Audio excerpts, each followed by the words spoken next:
Assalamualaikum warahmatullahi taala wabarakatuh. Baik, sebelumnya perkenalkan nama saya Wisnu Agung Syah Akbar. Saya berasal dari mahasiswa Universitas Muhammadiyah Malang, Fakultas Hukum kelas 2B. Kali ini saya akan sedikit menjelaskan tentang materi kompilasi hukum Islam. Lebih jelasnya kita lanjut ke materinya.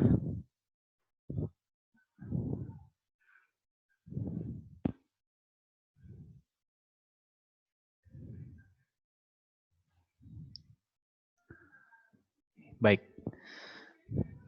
Di sini saya akan menjelaskan tentang kompilasi hukum Islam. Dari mulai latar belakang penyusunan KHI. KHI disusun atas prakarsa penguasa negara. Dalam hal ini, Ketua Mahkamah Agung dan Menteri Agama atau melalui surat keputusan bersama dan mendapat pengakuan ulama dari berbagai unsur. Penyusunan KHI dapat dipandang sebagai suatu proses transformasi hukum Islam dalam bentuk tidak tertulis ke dalam peraturan perundang-undangan. Muncul persoalan krusial yang berkenaan dengan tidak adanya keseragaman para hakim dalam menetapkan keputusan hukum terhadap persoalan-persoalan yang mereka hadapi. Hukum Islam yang diterapkan di pengadilan agama cenderung simpang siur disebabkan oleh perbedaan pendapat para ulama dalam hampir setiap persoalan. Tujuan kompilasi hukum Islam. Yang pertama adalah melengkapi pilar peradilan agama. Yang kedua, menyamakan persepsi penerapan hukum. Yang ketiga, mempercepat proses takribi bainal ummah. Dan yang terakhir, yang keempat adalah menyingkirkan paham private affairs. Isi kompilasi hukum Islam. Kompilasi hukum Islam terdiri atas 3 buku. Masing-masing buku 1 tentang perkawinan, buku 2 tentang kewarisan, dan buku 3 tentang perwakafan. Pembagian dalam 3 buku ini hanya sekedar pengelompokan bidang hukum. Yang dibahas yaitu bidang hukum perkawinan atau munakahat, bidang hukum kewarisan atau faraid, dan bidang hukum perwakafan. Dalam kerangka sistematikanya, masing-masing buku terbagi dalam beberapa bab-bab tertentu dan terbagi pula atas beberapa bagian yang selanjutnya dirinci dalam pasal-pasal. Secara keseluruhan, kompilasi hukum Islam terdiri atas 229 pasal dengan distribusi yang berbeda-beda untuk masing-masing buku. Porsi yang terbesar adalah pada buku hukum perkawinan, yakni mulai pasal 1 sampai pasal 170. Kemudian hukum kewarisan yang dimulai dari pasal 171 sampai dengan pasal 193. Wasiat dimulai dari pasal 194 sampai pasal 209 dan hibah dari pasal 210 sampai pasal 214. Kemudian yang paling sedikit hukum perwakafan yang dimulai dari pasal 215 sampai dengan pasal 227. Ditambah pasal ketentuan peralihan dan ketentuan penutup yang masing-masing 1 pasal. Perbedaan ini timbul bukan karena ruang lingkup materi yang berbeda, akan tetapi hanya karena intensif dan terurai atau tidaknya pengaturan masing-masing yang tergantung pada tingkat penggarapannya. Sejarah penulisan KHI. Yang pertama adalah selayang pandang kompilasi hukum Islam. KHI merupakan ekspektasi tertinggi yang mampu dicapai hukum Islam.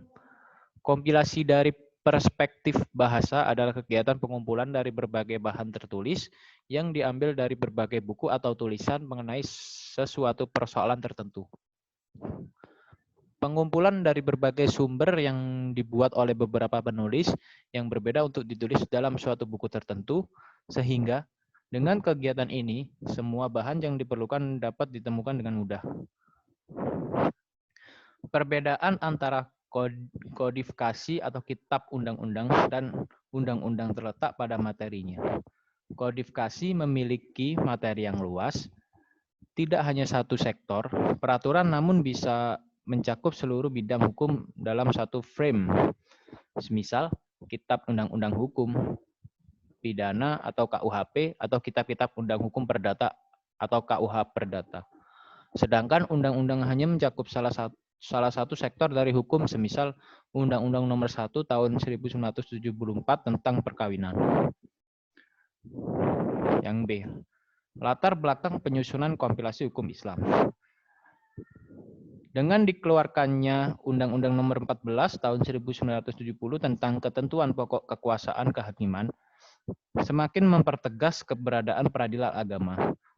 Pasalnya, dalam pasal 10 undang-undang tersebut disebutkan ada 4 lingkungan peradilan di Indonesia, yaitu peradilan umum, peradilan agama, peradilan militer, dan peradilan tata usaha negara.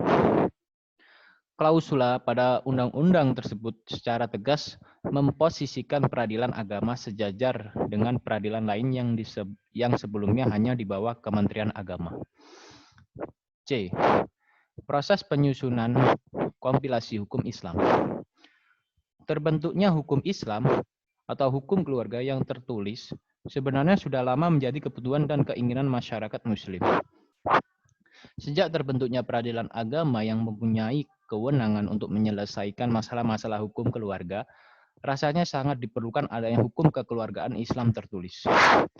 Maka muncullah gagasan penyusunan kompilasi hukum Islam sebagai upaya dalam rangka mencari pola fikih yang bersifat khas Indonesia atau fikih yang bersifat kontekstual. Sejatinya, proses ini telah berlangsung lama sejalan dengan perkembangan hukum Islam di Indonesia, atau paling tidak sejalan dengan kemunculan ide-ide pembaharuan dalam pemikiran hukum Islam Indonesia. Namun apabila kita lihat secara lebih sempit lagi, ia merupakan rangkaian proses yang berlangsung mulai sejak tahun 1985. Gagasan untuk mengadakan kompilasi hukum Islam pertama kali digulirkan oleh Menteri Agama Republik Indonesia Munawir Syajali MA pada bulan Februari 1985 dalam ceramahnya di depan para mahasiswa IAIN Sunan Ampel, Surabaya. Landasan dan tujuan dari penyusunan kompilasi hukum Islam atau KHI. Perumusan kompilasi hukum Islam dipengaruhi oleh beberapa landasan. Yang pertama, landasan historis, yang kedua, landasan yuridis, yang ketiga, landasan fungsional. Bagi bangsa dan negara Indonesia yang berdasarkan Pancasila dan Undang-Undang Dasar 1945 adalah mutlak adanya suatu hukum nasional yang menjamin kelangsungan hidup beragama berdasarkan ketuhanan yang Maha Esa, yang sekaligus merupakan perwujudan kesadaran hukum masyarakat dan bangsa Indonesia. Berdasarkan Undang-Undang Nomor 1970 tentang ketentuan pokok kekuasaan kehakiman, Undang-Undang Nomor 14 Tahun 1985 tentang Mahkamah Agung, peradilan agama mempunyai kedudukan yang sederajat dengan lingkungan peradilan lainnya sebagai peradilan negara. Hukum material yang selama ini berlaku di lingkungan peradilan agama adalah hukum Islam yang pada garis besarnya meliputi bidang-bidang hukum perkawinan, hukum kewarisan, dan hukum perwakafan.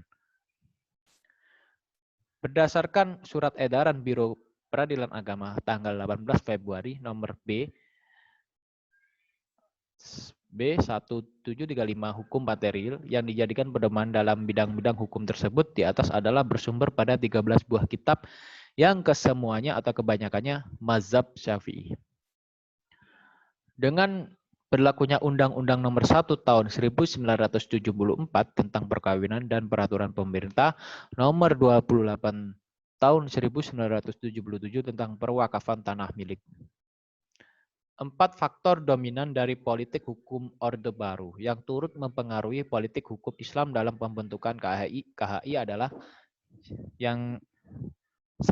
Ideologi Pancasila, 2. Visi pembangunanisme, 3. Dominasi negara atas masyarakat, dan yang keempat adalah wawasan pembangunan hukum nasional, yaitu wawasan Bhinneka Tunggal Ika. Proses penyusunan KHI. Pertama, tahapan pengumpulan bahan baku yang digali dari berbagai sumber baik tertulis maupun tidak tertulis. Kedua, tahapan perumusan yang didasarkan kepada peraturan perundang-undangan yang berlaku dan sumber hukum Islam. Proses penyusunan KHI dilakukan secara partisipatif. Bentuk KHI. Kompilasi hukum Islam terdiri atas 3 buku, masing-masing buku 1 tentang perkawinan, buku 2 tentang kewarisan, dan buku 3 tentang perwakafan. Buku 2 hukum kewarisan terdiri atas 6 bab meliputi 43 pasal 171 sampai 214. Kedudukan KHI. Pertama, landasan ideal dan konstitusional KHI adalah Pancasila dan Undang-Undang Dasar 1945. Kedua, dilegalisasi oleh instrumen hukum dalam bentuk instruksi Presiden yang dilakukan oleh keputusan Menteri Agama, yang merupakan bagian dari rangkaian peraturan perundang-undangan yang berlaku. Jadi, setelah saya memaparkan seluruh materi, saya mendapatkan kesimpulan yang berupa kompilasi hukum Islam lahir karena adanya tuntutan hukum material dari peradilan agama yang sesuai dengan syariat Islam. Sedangkan dalam proses penyusunannya, kompilasi hukum Islam melalui 4 tahap, yakni pengumpulan data, wawancara, studi banding ke negara-negara Islam, dan merupakan hukum positif hukum Islam untuk melaksanakan peraturan perundang-undangan yang kedudukannya lebih tinggi dan dijadikan rujukan.